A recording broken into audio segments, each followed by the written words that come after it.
Subscribe மற்றும் bell ஐக்கானை press பண்ணிங்க அப்படின்னா எங்கள் வீடியோஸோட நோட்டிஃபிகேஷன் உடனுக்குடனே கிடைக்கும். அனைத்து நண்பர்களுக்கும் ஆன்லைன் மீடியாவின் அன்பு வணக்கங்கள். டிசம்பர் 28, 2023க்கான முக்கியமான நடப்பு நிகழ்வுகளை கனெக்ஷன் வடிவில் கரண்ட் அஃபேர்ஸ் கிளாஸஸாக தான் எவ்ரிடே பார்த்துட்டு இருக்கோம். ஸோ வீடியோ முதன்மையாக பார்க்கக்கூடிய நண்பர்கள் மறக்காம நம்ம சேனலை சப்ஸ்கிரைப் பண்ணி வச்சுக்கோங்க. வாங்க இன்னைக்கு என்ன தலைப்புகள்லாம் இருக்கு அப்படின்றத பார்க்க ஆரம்பிக்கலாம். ஸோ நேற்று நாம என்ன படிச்சோமோ அதை ரிவைஸ் பண்ணும் விதமாக இங்கு 3 இமேஜஸ் கொடுக்கப்பட்டிருக்கு. முக்கியமாக செகண்ட் இமேஜை பாருங்க, வீர் பால் திவாஸ் அப்படின்னு குறிப்பிட்டுட்டாங்க. சோ இந்த திவாஸ், அதாவது இந்த தினத்துடன் தொடர்புடைய சீக்கிய குருவின் பெயரை மற்றும் மறக்காம கமெண்ட் பாக்ஸ்ல ஆன்சர் பண்ணுங்க. வாங்க இன்னைக்கான முதல் தலைப்பு என்ன இருக்குன்னு பார்க்கலாம். இன்னைக்கான முதல் தலைப்பு நாம என்ன பார்க்க போறோம் அப்படின்னா, இந்தியர்கள் பணத்தை சேமிக்கும் வழிமுறைகளில் முதன்மையானவையாக பின்பற்றக்கூடிய முறை எது அப்படின்னு கேட்டிருக்காங்க. ஸோ இந்த கேள்விக்கான சரியான விடை வங்கி வைப்பாக இந்தியர்கள் அதிகமாக பணத்தை சேமிக்கும் வழிமுறைகளில் கையாளுறாங்க அப்படின்றது தெரியும். ஓகேங்களா? அப்போ கீழே குறிப்பிடப்பட்ட ஆப்ஷன்ஸ்லாம் என்ன சொல்ல வருது? ஸோ வங்கி வைப்பு முறையை தவிர்த்து இரண்டாவது அதிகம் அப்படின்னா தபால் நிலையம், மூன்றாவது அதிகம் அப்படின்னா காப்பீடு துறைகளில் முதலீடு செய்வது, ஸோ அதற்கப்புறம் தங்கத்தில் முதலீடு செய்வது அப்படின்றது தெரியும். ஓகேங்களா? சோ இதெல்லாம் சேமிக்கும் வழிமுறையாக இந்தியர்கள் பின்பற்றக்கூடிய வழிமுறைகள் அப்படின்னு தெரியும். அதுல ரொம்ப அதிகம் அப்படின்னு பார்த்தோம்னா பேங்க்ல டெபாசிட் பண்ணக்கூடியது அப்படின்னு சொல்றாங்க. ஓகேங்களா? சோ இப்போ இது சார்ந்த தகவலை ஏன் இப்போ படிச்சுட்டு இருக்கோம் அப்படின்றத ஒரு நெருடல் இருக்கலாம். ஓகேங்களா? சோ அதை நம்ம கிளாரிஃபை பண்ணணும்ல. சோ ஒரு ஆய்வு நடத்தப்பட்டிருக்கு. அது ஒரு வருடாந்திர ஆய்வு, தனிநபர் நிதி மேலாண்மைக்கான ஆய்வு அப்படின்னு தெரியணும். சோ இதுல 20 மாநிலங்கள் இந்த ஆய்வுக்கு உட்படுத்தப்பட்டிருக்கு. கிட்டத்தட்ட 35,000 குடும்பங்கள் இந்த ஆய்வுல ஈடுபடுத்தப்பட்டிருக்கு. சோ அங்க என்ன சொல்றாங்க அப்படின்னா, பணம் சேமிக்கும் முன்னுரிமைகளாக 77% நபர்கள் வங்கி சேவையை தான் பின்பற்றாங்க அப்படின்னு சொல்லப்படுது. ஓகேங்களா? ஸோ அப்போ ரொம்ப கம்மியான நபர்கள் பின்பற்றக்கூடிய பண சேமிப்பு வழிமுறைகளில் நிதி நிறுவனங்களில் முதலீடு செய்வது அப்படின்னு சொல்றாங்க. ஓகேங்களா? அப்போ சேமிக்கும் குடும்பங்கள் அப்படின்னு பார்த்தோம்னா இந்தியாவை பொறுத்த வரைக்கும் முதல்ல 70% குடும்பங்கள் சேமிக்கும் திறன் பெற்ற குடும்பங்களாக இருந்தது. தற்பொழுது 88% குடும்பங்களாக மாறி இருக்கு அப்படின்னு சொல்றாங்க. ஓகேங்களா? அப்போ முதலீடு செய்ய விரும்பும் வழிமுறைகளில் சொத்து வாங்குவதில் அதிகமான குடும்பங்கள் கவனம் செலுத்துறாங்க. ஸோ 17% குடும்பங்கள் சொத்து வாங்குவதில் முதலீடு செய்றாங்க தங்களுடைய பணத்தை அப்படின்னு சொல்றாங்க. சோ கிட்டத்தட்ட 24% குடும்பங்கள் மொத்த குடும்பங்கள்ல சொத்து வாங்குவதில் முதலீடு செய்றாங்க அப்படின்னு சொல்றாங்க. சோ அதிக அளவில் வருவாய் ஈட்டும் குடும்பங்கள் உள்ள மாநிலங்கள் அப்படின்னு பார்த்தோம்னா இந்தியாவில் ஃபர்ஸ்ட் கர்நாடகா இருக்காங்க, லாஸ்ட் இடத்துல பீகார் இருக்காங்க அப்படின்றது தெரியும். ஓகேங்களா? சராசரியாக இந்தியாவை பொறுத்த வரைக்கும் ஒரு குடும்ப வருமானம் ஒரு ஆண்டுக்கு 25,910 ரூபாய் அப்படின்னு சொல்றாங்க. ஓகேங்களா? சரி வாங்க இப்போ அடுத்து இது சார்ந்து இப்போ ஒரு ஸ்கூல் புக் கண்டென்ட் பார்க்க போறோம். சோ வருவாய் மூலமாக சர்வதேச அளவிலேயே நாடுகளே பிரிக்கப்பட்டிருக்கு. அந்த கிளாசிபிகேஷன் தான் நம்ம பார்க்க போறோம். சோ இங்க பாருங்க, தலா வருமானத்தின் அடிப்படையில உலக வங்கி பிரிக்கிறாங்க. குறைந்த வருவாய் கொண்ட நாடுகளை எப்படி சொல்றது, குறைந்த நடுத்தர வருவாய் கொண்ட நாடுகளை எப்படி சொல்றது. சோ அதுக்கு என்ன கிரைட்டீரியா வச்சிருக்காங்க அப்படின்னா, தலா வருமானம் அமெரிக்க டாலர்கள்ல குறிப்பிடுறாங்க. சோ இதுல சொல்றாங்க 1005 அமெரிக்க டாலர்களுக்கு கீழாக சம்பாதிக்கக்கூடிய நாடுகள் குறைந்த வருவாய் கொண்ட நாடுகள். குறைந்த நடுத்தர வருவாய் அப்படின்னா 1006 இருந்து 3955. உயர்தர நடுத்தர வருவாய் அப்படின்னா 3956 இருந்து 12,235 அப்படி சொல்றாங்க. உயர்ந்த வருவாய் அப்படின்னா 12,235க்கு மேல சம்பாதிக்கக்கூடிய நாடுகள் தலா வருமானத்துல சொல்லியிருக்காங்க. ஓகேவா? சோ வருவாய் சார்ந்த விவரங்கள் பார்த்ததுனால இது அலைடா நம்ம தெரிஞ்சுக்கிட்டாச்சு. சோ இப்போ உங்களுக்கான கேள்வி என்னன்னா, இந்த கிரைட்டீரியா 4 கிரைட்டீரியால இந்தியா எந்த 3வது இதுல இருக்கா 4வது இதுல இருக்கா அப்படின்றத நீங்க சொல்லணும். ஓகேங்களா? சரி வாங்க அடுத்து வேற என்ன இருக்குன்னு பார்க்கலாம். அடுத்த விஷயம் ஒரு ப்ரீவியஸ் இயர் क्वेश्चन பார்க்க போறோம். சோ இந்தியர்கள்ல சேமிப்பு வழிமுறைகள்ல வங்கி சேவையை பின்பற்றாங்க, முதலீடு வழிமுறைகள்ல சொத்து அதிகமா வாங்குறாங்க அப்படின்ற விஷயம் நம்ம பார்த்தோம். சோ இந்த சொத்து அப்படின்றது இந்தியாவை பொறுத்த வரைக்கும் அடிப்படை உரிமைகள்ல இருக்கா, இல்ல ஒரு காலகட்டத்தில் இருந்தது, அதற்கப்புறம் இது சட்ட உரிமையாக மாற்றி அமைக்கப்பட்டது அப்படின்றது நமக்கு தெரியும். சோ அது சார்ந்த கேள்விதான். சட்ட உரிமையாக மாற்றி அமைச்சாங்கல்ல, பகுதி 12 12ல கொண்டு போய் வச்சாங்கல்ல, ஸோ எந்த சரத்தை உட்புகுத்துனாங்க அப்படின்னு நம்ம கிட்ட கேட்டிருக்காங்க. ஸோ இந்த கேள்விக்கான சரியான விடை ஆர்டிகல் 300A அப்படின்றது தெரியும். ஓகேங்களா? சரி வாங்க அடுத்து வேற என்ன இருக்குன்னு பார்க்கலாம். அடுத்த விஷயம் நாம என்ன பார்க்க போறோம், இன்னைக்கான இரண்டாவது தலைப்பு பார்க்கறதுக்கு முன்பாக என் நண்பர்கள் கிட்ட எல்லாருக்கிட்டையும் ஒரு கைண்ட் ரிக்வெஸ்ட். வீடியோ பார்த்துட்டு இருக்க நீங்க நிறைய பேர் வீடியோ பார்க்குறீங்க, ஆனா உங்களுடைய சஜஷன் என்ன அப்படின்றதையும் கமெண்ட் பாக்ஸ்ல தெரிவிக்கலாம். அல்லது வீடியோ பிடிச்சிருந்தது அப்படின்னா லைக் பட்டனை பிரஸ் பண்ணலாம். ஸோ வீடியோ என்கரேஜ் பண்ணணும்னு நினைச்சீங்கன்னா உங்க ஃப்ரெண்ட்ஸ்க்கு ஷேர் பண்ணி விடுங்க. ஸோ இதுதான் நீங்க எனக்கு கொடுக்கக்கூடிய ஒரு மிகப்பெரிய சப்போர்ட். ஸோ அதை கொடுப்பீங்க அப்படின்ற பாசிட்டிவ் வைபோட செகண்ட் கொஸ்டின்ஸ்க்கு நான் போறேன். ஓகேங்களா? ஸோ செகண்ட் கொஸ்டின் என்னன்னு பாருங்க. அதற்கு முன்பாக இன்னொரு ப்ரீவியஸ் இயர் கொஸ்டின் பாருக்கு. ஸோ வருவாய் சார்ந்து. ஓகேங்களா? தமிழ்நாட்டில் தனிநபர் வருமானத்தை பொறுத்து எத்தனையாவது இடத்துல இருக்காங்க இந்தியாவில் அப்படின்னு கேட்டிருக்காங்க. 6வது இடத்துல இருக்காங்க. ஓகேவா? ஸோ 2019-20 கணக்கெடுப்பின்படி இது ஒரு தடவை கேட்கப்பட்டது. ஸோ அதுக்கப்புறம் பாருங்க, சிறந்த கவிதை படைப்பாளிகளில் முத்தமிழறிஞர் கலைஞர் கருணாநிதி பொற்கிளி விருது பெற்றுள்ளவர் யார் அப்படின்னு கேட்கப்பட்டிருக்கு. ஸோ இந்த கேள்விக்கான சரியான விடை ஆப்ஷன் சி, உமா மகேஸ்வரி அப்படின்னு தெரியும். ஓகேங்களா? இப்போ மேற்கூறிய ஆப்ஷன்ஸ்லாம் எதற்காக வைக்கப்பட்டது? முத்தமிழறிஞர் கலைஞர் கருணாநிதி பொற்கிளி விருது அப்படின்றது ஒரு நபருக்கு மட்டும் கொடுக்கல. ஸோ சிறந்த நாவல், சிறந்த சிறுகதை, ஸோ இப்படி ஒரு 6 துறைக்கு என்ன பண்ணியிருக்காங்க அப்படின்னா பிரித்து 6 நபர்களை தேர்வு செஞ்சிருக்காங்க. அதில் சிறந்த கவிதை படைப்பாளியாக உமா மகேஸ்வரி தேர்வு செய்யப்பட்டிருக்காங்க. அப்போ சிவசுப்பிரமணியம், தமிழ் மகன், மயிலை பாலு இவங்களுக்கும் கொடுக்கப்படுது. ஸோ இவங்க என்ன கிரைட்டீரியால வழங்கப்படுது அப்படின்றத நம்ம பார்க்க ஆரம்பிக்கலாம். ஸோ இப்போ இந்த விருது பற்றின அறிவிக்கையை வெளியிட்டிருக்காங்க. ஸோ கலைஞர் பொற்கிளி விருது 2024க்கான அறிவிப்பு தான் வெளியிடப்பட்டிருக்கு. பபாசியின் சார்பில் இந்த விருது வழங்கப்படுதுன்னு சொன்னாங்க. பபாசி அப்படின்னா என்னதுன்னா தென்னிந்திய புத்தக விற்பனையாளர் மற்றும் பதிப்பாளர் சங்கம் அப்படின்னு சொல்லுவாங்க. ஓகேங்களா? ஸோ தற்பொழுது 2024ஆம் ஆண்டிற்கு 6 நபர்கள் தேர்வு செய்யப்பட்டிருக்காங்க. ஸோ இந்த பரிசை பெறும் நபர்களுக்கு 1 லட்சம் ரூபாய் ரொக்க பரிசு கொடுப்பாங்க. ஸோ 6 நபர்கள்ல உமா மகேஸ்வரி அவங்க சிறந்த கவிதை படைப்பாளியாக தேர்வு செய்யப்பட்டிருக்காங்க. மித்த நபர்கள் உரைநடைக்கு சிவசுப்பிரமணியன், தமிழ் மகனுக்கு நாவல், அதுக்கப்புறம் அழகிய பெரியவன் சிறுகதை, மயிலை பாபு மொழிபெயர்ப்பு, வேலு சரவணன் நாடகம் அப்படின்னு சொல்லிட்டு ஒவ்வொரு பிரிவையும் நம்ம பார்த்தாச்சு. ஓகேங்களா? ஸோ விருது வழங்கப்பட உள்ள நாள் அப்படின்னு பார்த்தோம்னா 47வது சென்னை புத்தக தொடக்க விழா ஜனவரி மாசம் நடக்குது. ஸோ அதுல தமிழக முதல்வர் மூலமாக இந்த விருது கொடுக்க இருக்காங்க அப்படின்னு விஷயம் தெரியும். ஓகேங்களா? ஸோ அதுக்கப்புறம் வேற என்ன இருக்குன்னு பார்க்கலாமா? ஸோ இப்போ கலைஞர் கருணாநிதி அவர்களது பெயர்ல தானே இந்த விருது கொடுக்கப்படுது. ஸோ அவங்க சார்ந்த ஸ்கூல் புக்ல ஒரு கேள்வி கேட்டாங்க. இந்த கேள்விக்கு நான் பதில் அளிக்க போவதில்லை. ஸோ இது நீங்க தான் ட்ரை பண்ண போறீங்க. இங்க பாருங்க, ஸ்கூல் புக்ல ஒரு கேள்வி. என்ன கேள்வினா 1957 பொது தேர்தலில் குளித்தலையில் வெற்றி பெற்று தமிழக சட்டமன்றத்தில் உறுப்பினராக கருணாநிதி நுழைந்தார் அப்படின்னு கொடுத்திருக்காங்க. ஸோ இந்த கேள்விக்கான ஆன்சர் சரியா அப்படின்றத நீங்க சொல்லணும். கருணாநிதி தமிழக முதலமைச்சர் ஆனார் அப்படின்னு சொல்லியிருக்காங்க. ஸோ இது காரணம் சரியாக பொருத்தப்பட்டிருக்கா அப்படின்றது நீங்க சொல்லணும். கூற்றையும் பார்க்கணும், காரணத்தை பார்த்து இந்த ஆப்ஷனை மட்டும் நீங்க சொல்லுங்க. ஓகேங்களா? ஸோ அதற்கு முன்பாக இந்த கேள்வி நம்ம பார்த்ததுனால இன்னைக்கு என்னாச்சு அப்படின்னா, பிரபல நடிகராக இருந்தவங்க, எதிர்கட்சி தலைவராக இருந்தவங்க, ஸோ தேமுதிக அப்படின்ற கட்சியோட நிறுவனராக இருந்தவங்க, ஸோ விஜயகாந்த் அவர்கள் என்ன பண்ணியிருக்காங்க, இயற்கை எழுதியிருக்காங்க. ஸோ அவங்க ஆரம்பித்த கட்சி, அப்புறம் அவங்க எங்கே முதல்ல ஜெயிச்சாங்க. ஸோ இந்த விஷயங்கள்லாம் ஜஸ்ட் தெரிஞ்சு வச்சுக்கோங்க. ஸோ நாலேஜ் ஆஃப் பார்ட்ஸ் இது தெரிஞ்சுக்கிறது நல்லதுன்னு தோணுது. ஸோ சில டைம்ஸ் கொஷின்ஸும் வரலாம். ஓகேங்களா? ஸோ அதனால ஜஸ்ட் தெரிஞ்சு வச்சுக்கோங்க.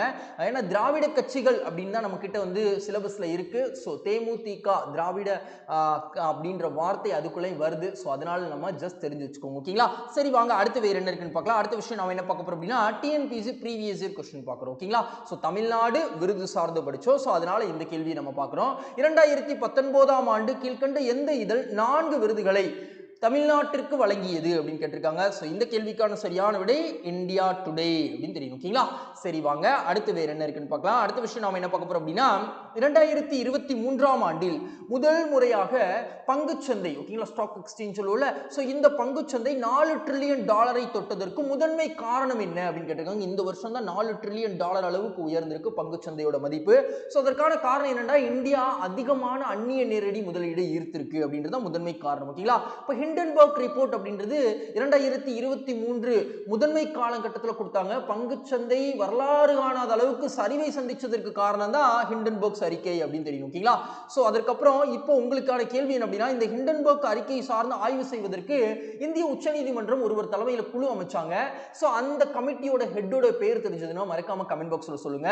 ஸோ அதற்கப்புறம் வேளாண் சார்ந்த தொழில் அப்படின்னு கொடுத்துருக்காங்களே, இது எதற்கு அப்படின்னா நேற்று படிச்சோம். ஓகேங்களா? என்ன படிச்சோம் அப்படின்னா இந்தியாவை பொறுத்த வரைக்கும் வேளாண் பொருட்களுடைய ஏற்றுமதி அப்படின்றது 10 லட்சம் டன் குறைவுற்றிருக்கு அப்படின்ற விஷயம் நம்ம படிச்சோம். ஓகேங்களா? சோ அதை ரிவைஸ் பண்ணிட்டாச்சு.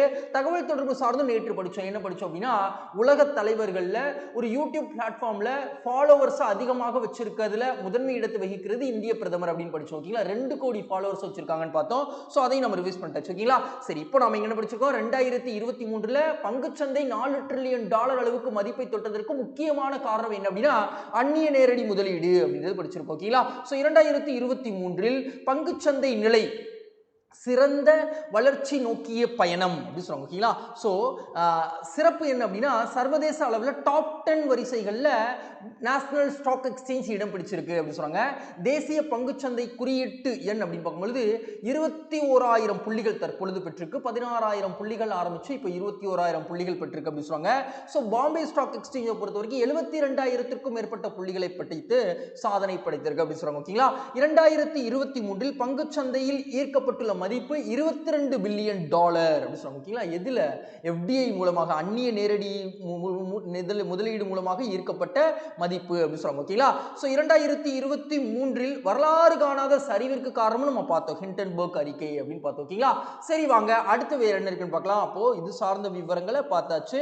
சோ வெளிநாட்டு நேரடி முதலீடு தான் அதற்கு காரணம் பங்குச்சந்தை வளர்ச்சிக்கு இந்த வருஷம் அப்படின்றத பார்த்தோம். சோ அவங்களுடைய பிரதான நோக்கம் என்ன? விற்பனையை விரிவுபடுத்துவது, சோ இயற்கை வளங்களை கையகப்படுத்துவது, வணிக பரவலாக்கம், போட்டியிடர்களை குறைப்பது. அந்நிய நேரடி முதலீடு வெளிநாட்டுக்காரங்க வந்து இங்க நிதியை, அவங்களுடைய நிதியை கொண்டு வந்து இங்க உட்கட்டமைப்பு வசதிகளை மேம்படுத்தி இங்க வேலை வாய்ப்புகளை உருவாக்கி இங்க பொருட்களை உற்பத்தி செய்ய ஆரம்பிக்கிறது. ஓகேங்களா?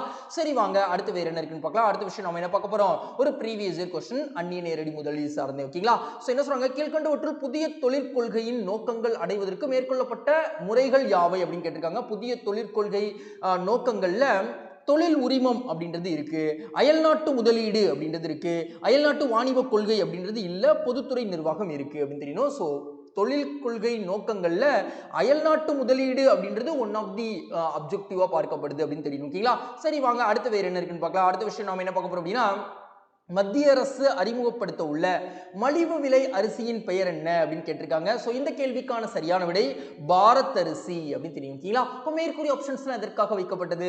சிவகங்கை மாவட்டத்திற்கு புவிசார் குறியீடு கொடுத்தாங்க. கருப்பு கவுனி அரிசி, சோ அதை நம்ம revise பண்ணிட்டாச்சு.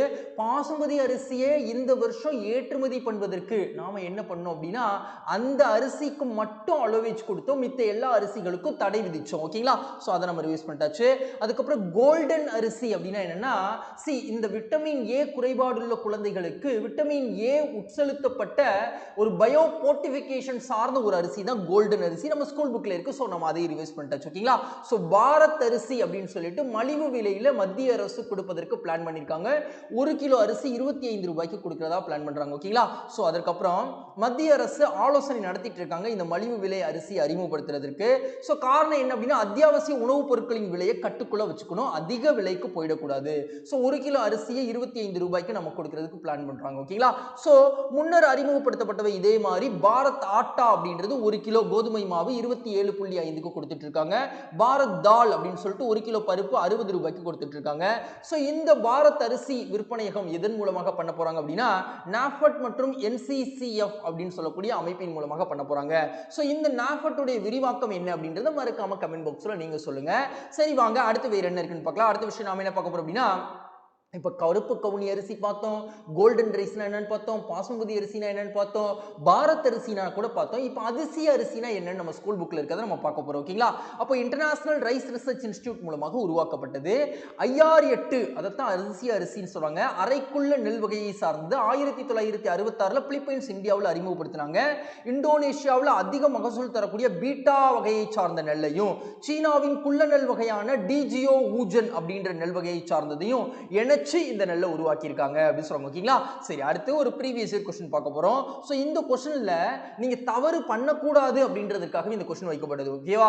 Pradhan Mantri Garib Kalyan package insurance scheme அப்படின்னு கொடுத்துட்டாங்க. ஓகேங்களா? பிரதான் மந்திரி கரீப் கல்யாண் அன்ன யோஜனா அப்படின்னு இன்னொரு திட்டம் இருக்கு. அந்த அன்ன யோஜனா அப்படின்றது மலிவு விலையில அரிசி கோதுமைகள்லாம் மத்திய அரசாங்கம் கோவிட் சிச்சுவேஷன்ஸ்ல புலம்பெயர்ந்த தொழிலாளர்களுக்கு கொடுத்தாங்க அப்படின்றது தெரியும். ஓகேங்களா?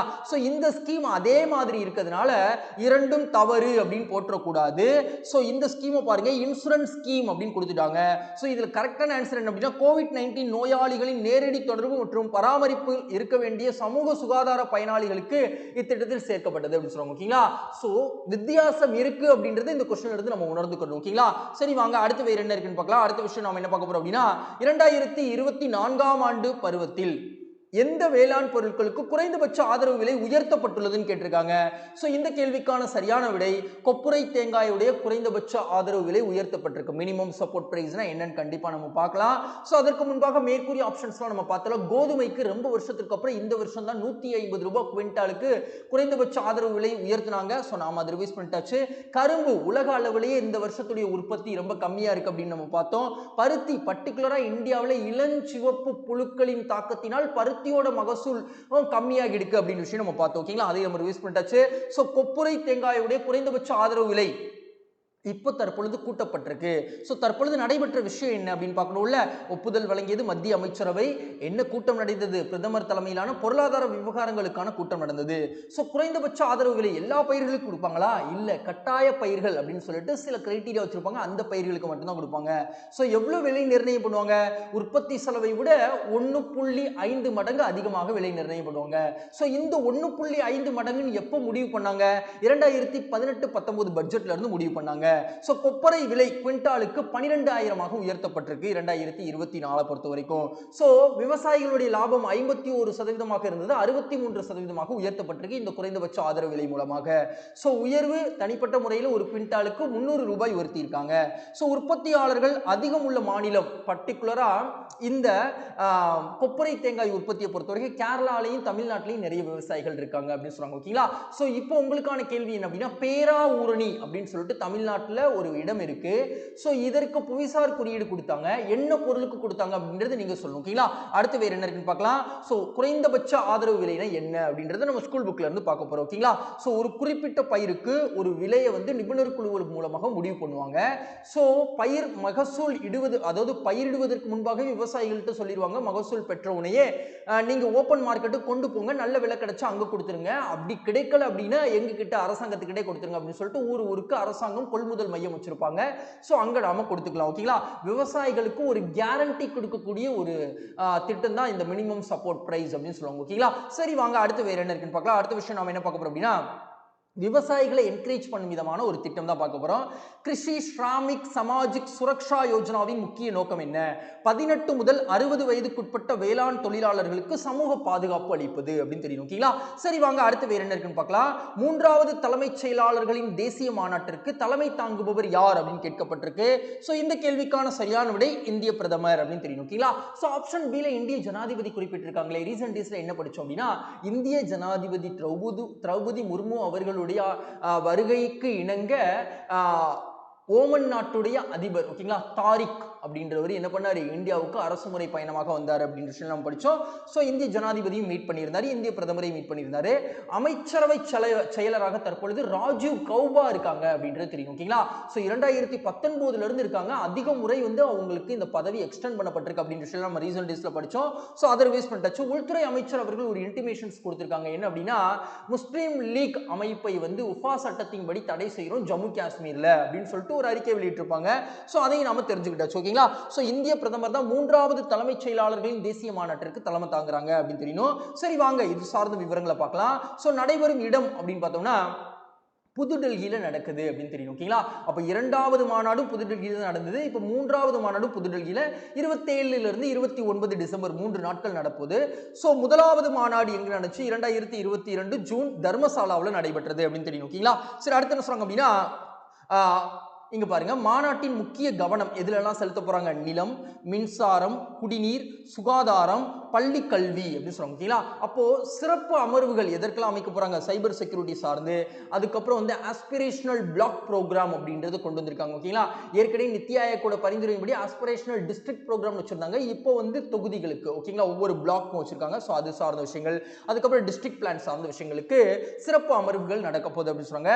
அடித்தளம் அமைப்பது கிராமப்புற மற்றும் நகர்ப்புற மக்களுக்கான சிறந்த வாழ்க்கை தரத்தை மேம்படுத்துவதற்காக இந்த மாநாடு அப்படின்னு சொல்றாங்க. ஓகேங்களா? சோ வாழ்க்கை வசதியை டெவலப் பண்ணணும். ஓகேங்களா? ஓகேங்களா. சரி, இப்போ உங்களுக்கான கேள்வி என்ன அப்படின்னா, நம்ம இந்தியாவை பொறுத்த வரைக்கும் மண்டல குழுக்கள் அப்படின்னு ஓகேங்களா. இந்த மண்டல குழுக்களுக்கு தலைமை தாங்குவது யாரு அப்படின்றது நீங்க சொல்லணும் ஓகேங்களா. சரி வாங்க, அடுத்து வேற என்ன இருக்குன்னு பார்க்கலாம். அடுத்த விஷயம் நாம என்ன பார்க்க போறோம் அப்படின்னா, அமைச்சரவை குழு செயலர் அப்படின்னு சொல்லிட்டு நம்ம கான்செப்ட் நம்ம புக்ல கொடுக்கப்பட்டது. ஸோ இப்போ நம்ம செயலர்களுக்கு செக்ரட்டரி சார்ந்த மீட்டிங் படிச்சனால செக்ரட்டரி சார்ந்த விஷயங்களே படிக்கிறோம். அமைச்சரவை குழுவில் ஒவ்வொரு அமைச்சருக்கும் ஒவ்வொரு அசிஸ்டன்ட் இருப்பாங்க, அவங்கள தான் செக்ரட்டரின்னு சொல்லுவாங்க. ஸோ இந்த செக்ரட்டரியிலேயே சென்ட்ரல் கவர்மெண்ட் சார்ந்து முதன்மையான செக்ரட்டரியா இருக்கக்கூடியவங்க தான் முதன்மை செயலர், அதாவது பிரின்சிபல் செக்ரட்டரி அப்படின்னு சொல்லுவாங்க. ஸோ இவங்க எல்லாத்திற்கும் இணையா இருக்கக்கூடியவங்கள இணை செயலர்கள் அப்படின்னு சொல்லுவாங்க. ஸோ ஆண்டுதோறும் எல்லா மாநிலத்திலும் இருக்கக்கூடிய சீஃப் செக்ரட்டரி எல்லாம் கூட்டி ஒரு மாநாடு நடத்துவாங்க. ஸோ அந்த மாநாட்டிற்கு யார் தலைமை தாங்குவா அப்படின்னா முதன்மை செயலர் தான் தலைமை தாங்குவாங்க அப்படின்னு சொல்லப்பட்டிருக்கு ஓகேங்களா. ஸோ நாம அதையும் தெரிஞ்சுக்கிட்டாச்சு. சரி, இப்போ தற்பொழுது இந்தியாவில் பிரின்சிபல் செக்ரட்டரியா யார் இருக்கா அப்படின்றது தெரிஞ்சதுன்னா மறக்காம கமெண்ட் பாக்ஸ்ல கமெண்ட் பண்ணுங்க. சரி வாங்க, அடுத்த விஷயம் என்ன இருக்குன்னு பார்க்கலாம். டிஎன்பிஎஸ்சி ப்ரீவியஸ் இயர் क्वेश्चन பார்க்க போறோம். இந்தியாவில் கேபினட் செயலகம் அப்படின்றது எப்போ ஆரம்பிக்கப்பட்டது? 1950ல ஆரம்பிக்கப்பட்டது அப்படி சொல்றாங்க ஓகேங்களா. சரி, அடுத்த விஷயம் எம்ஃபில் அப்படின்னு சொல்லிட்டு ஒரு பட்டப்படிப்பு இருக்கு ஓகேங்களா. ஸோ எம்ஃபில் என்னும் முதுநிலை தத்துவத்தை அங்கீகரிக்கப்பட்ட படிப்பு அல்ல என்று கூறிய அமைப்பு எதுன்னு கேட்டிருக்காங்க. ஸோ இந்த கேள்விக்கான சரியான விடை யூஜிசி அப்படின்னு தெரியும் ஓகேங்களா. ஸோ மேற்கூறிய ஆப்ஷன்ஸ்லாம் எதற்காக வைக்கப்பட்டது? இந்த 3 ஆப்ஷன் சார்ந்து ஒரு விஷயம் படிச்சிருக்கோம். ஏஐசிடிஇ அப்படின்றவங்க பொறியியல் கல்லூரியை நிர்வகிக்கக்கூடிய அமைப்பு ஓகேங்களா. All India council technical education அப்படின்னு சொல்லுவாங்க. என்ஐடி அப்படின்றவங்க ஆசிரியர் பயிற்சி பள்ளிகளை நிர்வகிக்கக்கூடிய ஒரு அமைப்பு. யூஜிசி அப்படின்றவங்க கலை மற்றும் அறிவியல் கல்லூரிகளை நிர்வகிக்கக்கூடிய அமைப்பு. இந்த 3 அமைப்புகளுக்கு மாற்றாக மத்திய அளவில் கல்வி வாரியம் அப்படின்றது அமைக்க போறோம் அப்படின்னு சொல்லிட்டு சென்ட்ரல் லெவலில் இருக்கக்கூடிய எஜுகேஷன் மினிஸ்டர் இன்டிமேஷன்ஸ் கொடுத்திருப்பாங்க ஓகேங்களா. ஸோ நாம அதை ஞாபகப்படுத்திட்டாச்சு. அதுக்கப்புறம் NAC இந்த யூஜிசிக்கு கீழே உருவாக்கப்பட்டது 1994ல உருவாக்கி இருப்பாங்க. ஸோ இவங்க வந்து தமிழ்நாட்டில் ஒரு பல்கலைக்கழகத்திற்கு A++ கிரேட சமீபத்திய காலங்களில் கொடுத்தாங்க. அது எந்த பல்கலைக்கழகம் அப்படின்றத நீங்க சொல்லணும். இது உங்களுக்கான கேள்வி ஓகேங்களா.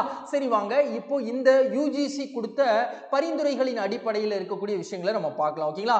அப்போ எச்சரித்துள்ள அமைப்பு பல்கலைக்கழக மானிய குழுன்னு பார்த்தாச்சு. எம்ஃபில் குறைந்தபட்ச கல்வி தகுதியாக எதற்கு பார்க்கப்பட்டது? பல்கலைக்கழக உதவி பேராசிரியருக்கு பார்க்கப்பட்டது. அதற்கப்புறம் என்ன பண்ணாங்க அப்படின்னா, இந்த பல்கலைக்கழக உதவி பேராசிரியர்கள் நியமனத்தில் ஒரு சில மாற்றங்கள் கொண்டு வந்தாங்க. நெட் எக்ஸாம், செட் எக்ஸாம் எழுதுவதற்கு குறைந்தபட்ச தகுதியாக பிஜி டிகிரி முடிச்சிருந்தாலே நம்ம எழுத முடியும். ஸோ இந்த நெட்டோ செட் எக்ஸாமும் நம்ம பாஸ் பண்ணிட்டோம் அப்படின்னா ஒரு குறிப்பிட்ட ஆண்டுகளுக்குள்ள டாக்டரேட் பட்டமும் வாங்கிட்டோம் அப்படின்னா என்னலாம் இந்த உதவி பேராசிரியர் பணியை நம்ம ஈஸியாக கண்டினியூ பண்ண முடியும். எம்ஃபில் அப்படின்றது அவசியமே இல்லை அப்படின்னு சொன்னாங்க ஓகேங்களா. ஸோ வேண்டுகோள் விடுத்தது இப்போ தற்பொழுது என்ன அப்படின்னா, எல்லா கலை மற்றும் அறிவியல் கல்லூரிகளும் எம்ஃபில் பட்டப்படிப்புகளுக்கான மாணவர் சேர்க்கையை நிறுத்த சொல்லி வேண்டுகோள் கொடுத்திருக்காங்க யூஜிசி அப்படின்னு தெரியும் ஓகேங்களா. சரி வாங்க, இது சார்ந்த விவரங்களை பார்க்கலாம். ஸோ இப்போ புக் கண்டென்ட்ல உயர்கல்வி சார்ந்து தமிழ்நாடு எப்படி விளங்குது? தேசிய சராசரியை விட சூப்பரா விளங்குறாங்க. ஸோ 2016-17 அடிப்படையில் 46.9% நம்ம தமிழ்நாடு பெஸ்டா இருக்காங்க. ஸோ அப்படி பார்க்கும் பொழுது மொத்த இந்தியாவுக்கு ஆவரேஜ் எவ்வளவு இருக்காங்க? 25.2ன்னு சொல்றாங்க ஓகேங்களா. ரொம்ப கம்மியா இருக்கக்கூடிய ஸ்டேட் அப்படின்னா பீகார் 14.4 அப்படி சொல்றாங்க. ஈவன் 2022 ஒரு கேள்வி கேட்டிருந்தாங்க, இந்திய அளவில் அதிகமாக PhD ஸ்காலரை உருவாக்கியுள்ள மாநிலம் எது? நம்ம தமிழ்நாடு அப்படின்னு தெரியும் ஓகேங்களா. சரி வாங்க, அடுத்து வேற என்ன இருக்குன்னு பார்க்கலாம். பெரியாரும் வைக்கம் போராட்டமும் என்ற நூலை வெளியிட்டுள்ளவர் யார் அப்படின்னு கேட்கப்பட்டிருக்கு. ஸோ இந்த கேள்விக்கான சரியான விடை கேரள முதல்வராக விளங்கக்கூடிய பினராயி விஜயன் அவர்கள் தான் இந்த நூலை வெளியிட்டிருக்காங்க. ஸோ மேற்கூறிய ஆப்ஷன்ஸ்லாம் எதற்காக வைக்கப்பட்டது? ஸோ வைக்கம் போராட்டத்தின் நினைவு தினமாக, நூற்றாண்டு நினைவு தினமாக விழா வந்து சென்னையில் தற்பொழுது கொண்டாடப்பட்டது. ஸோ யாருடைய தலைமையில? தமிழக முதல்வர் தலைமையில. ஸோ அதுல சிறப்பு விருந்தினராக கலந்துக்கிட்டவங்க அப்படின்னு பார்க்கும்பொழுது கேரள முதல்வர் கலந்துக்கிட்டாங்க. ஸோ அதுக்கப்புறம் திராவிட கழகத்தில் இருக்கக்கூடிய வீரமணி அவர்கள் ஓகேங்களா. ஸோ இந்த ஆப்ஷன் பத்தி நாம எதுக்கு ரிவைஸ் பண்ண போறோம் அப்படின்னா, 2023ல தமிழ்நாடு கவர்மெண்ட் தகைசால் தமிழர் விருது யாருக்கு கொடுத்தாங்க அப்படின்னா கி வீரமணி அவர்களுக்கு தான் கொடுத்தாங்க. ஸோ அதை நம்ம ரிவைஸ் பண்ணிட்டாச்சு. ஸோ மோகன் யாதவ் அப்படின்னு பார்க்கும்பொழுது நேற்று தான் நம்ம படித்தோம், தான்சேன் திருவிழா மத்திய பிரதேசத்துடன் தொடர்புடையது. அந்த திருவிழாவுக்கு சிறப்பு விருந்தினராக மத்திய பிரதேசத்துடைய புதிய முதல்வராக முன் வந்திருக்க மோகன் யாதவ் அவர்கள் கலந்துக்கிட்டாங்க. ஸோ அதை நம்ம ரிவைஸ் பண்ணிட்டாச்சு. தற்பொழுது பெரியாரும் வைக்கம் போராட்டமும் அப்படின்ற நூலை வெளியிட்டது கேரள முதல்வர் பினராயி விஜயன் அப்படின்னு படிச்சிருக்கோம் ஓகேங்களா. சரி வாங்க, அடுத்து வேற என்ன இருக்குன்னு பார்க்கலாம். ஸோ அதற்கு முன்பாக இந்த விழா சார்ந்து ஓரிரு தகவல்களை பார்த்துடலாம். நடைபெற்றவை: வைக்கம் போராட்டம் நூற்றாண்டு சிறப்பு விழா எங்க நடைபெற்றது? சென்னை வர்த்தக மையத்தில் நடைபெற்றது. எப்போ? டிசம்பர் 28. தெரிவிக்கப்பட்டுள்ளது வைக்கம் போராட்டம் என்னும் ஆவணப்படம் கூடிய விரைவில் வெளியிடப்படும் அப்படின்ற ஒரு அறிவிப்பை வெளியிட்டிருக்காங்க. வைக்கம் போராட்டம் எப்போ நடத்தப்பட்டது? 1924 காலகட்டத்தில் 100 ஆண்டுகள் நிறைவுற்றது அப்படின்னு சொல்றாங்க. நோக்கம் என்ன இந்த போராட்டத்திற்கு?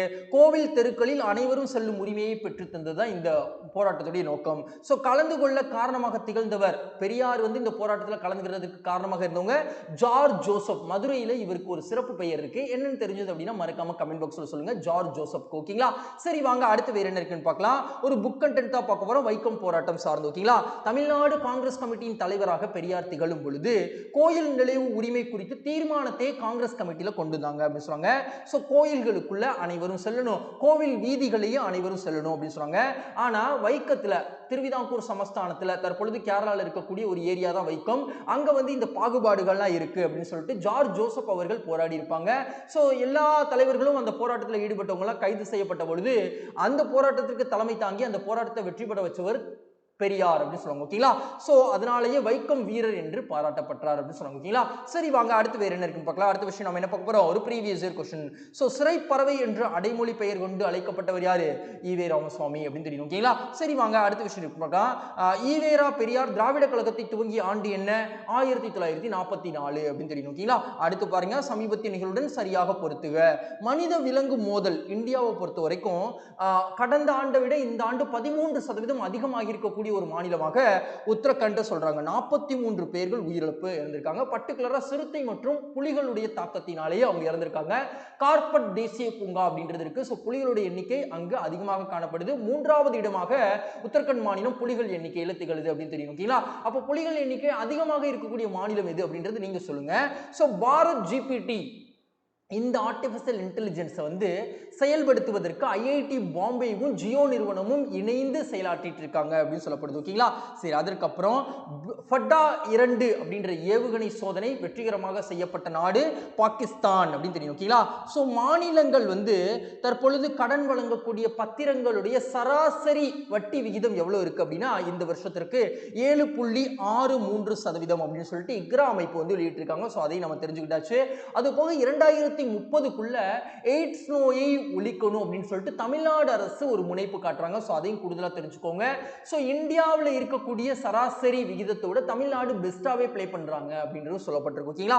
சரி, வாங்க அடுத்து வேற என்ன இருக்குன்னு பார்க்கலாம். அடுத்த விஷயம் நாம என்ன பார்க்க போறோம் அப்படின்னா ஒரு ப்ரீவியஸ் இயர் क्वेश्चन. ஓகேங்களா? ஸோ தகவல் தொடர்பு சார்ந்த விஷயங்கள் படிச்சதுனால ஆர்டிபிஷியல் இன்டெலிஜென்ஸ் சார்ந்து பாரத் ஜிபிடி அப்படின்றது படிச்சோம்ல. ஸோ அதனால இதை நம்ம பார்க்குறோம். 5G ஓட ஸ்பீட் என்ன அப்படின்னு கேட்டிருக்காங்க டிஎன்பிஎஸ்சியில். ஸோ என்னது அப்படின்னா 20 ஜிகாபிட் per second அப்படின்னு தெரியும். ஓகேங்களா? அடுத்து பாருங்க, தீபா கர்மா எந்த விளையாட்டுடன் தொடர்புடையவர் அப்படின்னு கேட்டிருக்காங்க. ஸோ 8 ஆண்டுக்கு பிறகு தேசிய சீனியர் ஜிம்னாஸ்டிக் போட்டி புவனேஸ்வரில் நடக்க போகுது. ஸோ அதுல கலந்து கொள்ள போறாங்க. ஸோ இவங்க ஜிம்னாஸ்டிக் விளையாட்டுடன் தொடர்புடையவங்க அப்படின்னு தெரியும். ஓகேங்களா? இப்போ மேற்கூறிய ஆப்ஷன்ஸ்லாம் எதற்காக வைக்கப்பட்டது அப்படின்னு பார்க்கும்பொழுது செஸ் விளையாட்டு சார்ந்து நம்ம படிச்சோம். தமிழகத்திலேயே கிராண்ட் மாஸ்டர் பட்டத்தை பெற்ற முதல் வீராங்கனை ஆர் வைஷாலி அப்படின்னு படிச்சோம். ஓகேங்களா?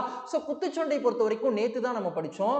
ஸோ ராஜீவ் காந்தி கேல் ரத்னா விருது, அப்புறம் அர்ஜுனா விருது, இந்த 2 விருதையும் திருப்பி தருவதாக ஒரு குத்துச்சண்டை வீராங்கனை சொன்னாங்க. அவங்களுடைய பெயர் என்ன அப்படின்றது மறக்காம நீங்க சொல்லுங்க. ஹாக்கில இந்த ஆண்டு 2023ஆம் ஆண்டிற்கான சிறந்த வீராங்கனையாக சவிதா தேர்வு செய்யப்பட்டாங்க. அதை நம்ம படிச்சிருக்கோம்.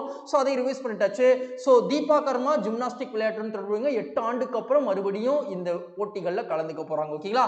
சரி, வாங்க அடுத்து வேற என்ன இருக்குன்னு பார்க்கலாம். ஒரு குயிக் ரிவிஷன் தான். சோ பணத்தை சேமிக்கும் வழிமுறைகள்ல இந்தியர்கள் பின்பற்றக்கூடிய முதன்மையான வழிமுறை வங்கி சேமிப்பு அப்படின்னு பார்த்தோம். கருணாநிதி பொற்கிளி விருது 6 தமிழ் படைப்பாளிகளுக்கு கொடுக்கப்பட போகுது அப்படின்னு பார்த்தோம். பங்கு சந்தை $4 டிரில்லியன் எட்டியதற்கு முதன்மையான காரணம் அந்நிய நேரடி முதலீடுன்னு பார்த்தோம். மலிவு விலை அரிசியை அறிமுகப்படுத்துவதற்கு மத்திய அரசு முற்பட்டிருக்காங்க. அந்த அரிசியோட பேரு பாரத் அரிசி அப்படின்னு பார்த்தோம். குறைந்தபட்ச ஆதரவு விலை தற்பொழுது 300 ரூபாய் குவிண்டாலுக்கு உயர்த்தியிருக்காங்க. எதற்கு? கொப்புரை தேங்காய்க்குன்னு பார்த்தோம். தேசிய மாநாட்டிற்கு 3வது தேசிய மாநாடு, அதுவும் மாநில தலைமைச் செயலாளர்களுக்கான மாநாடு. இதற்கு தலைமை வகிப்பது இந்திய பிரதமர் பார்த்தோம். எம்ஃபில் முதுநிலை தத்துவ படிப்பு படிப்பு அல்ல அப்படின்னு சொல்லிட்டு எச்சரித்த ஒரு அமைப்பு யூஜிசி அப்படின்னு பார்த்தோம். ஸோ அதுக்கப்புறம் பெரியாரும் வைக்கம் போராட்டமும் அப்படின்ற நூலை வெளியிட்டது கேரளா முதல்வராகிய பினராயி விஜயன் அப்படின்னு பார்த்தோம். பட்டா ஏவுகணை வெற்றிகரமாக சோதனை செய்யப்பட்டது பாகிஸ்தான் நாடுன்னு பார்த்தோம். தீபிகா கர்மா ஜிம்னாஸ்டிக் விளையாட்டுடன் தொடர்புடையங்க அப்படின்னு பார்த்தோம். இன்னைக்கான தலைப்பு முடிஞ்சது ஃப்ரெண்ட்ஸ். இந்த வீடியோ உங்களுக்கு பிடிச்சிருந்தது அப்படின்னா மறக்காம லைக் பண்ணிடுங்க, உங்க ஃப்ரெண்ட்ஸ்க்கும் ஷேர் பண்ணிடுங்க. வீடியோ எப்படி இருக்கு அப்படின்றது இந்த தருணத்தில் உங்க மனசுக்கு என்ன தோணுதோ அதை கமெண்ட் பாக்ஸ்ல கமெண்ட் பண்ணுங்க. தேங்க்யூ, நாளைக்கு சந்திக்கலாம்.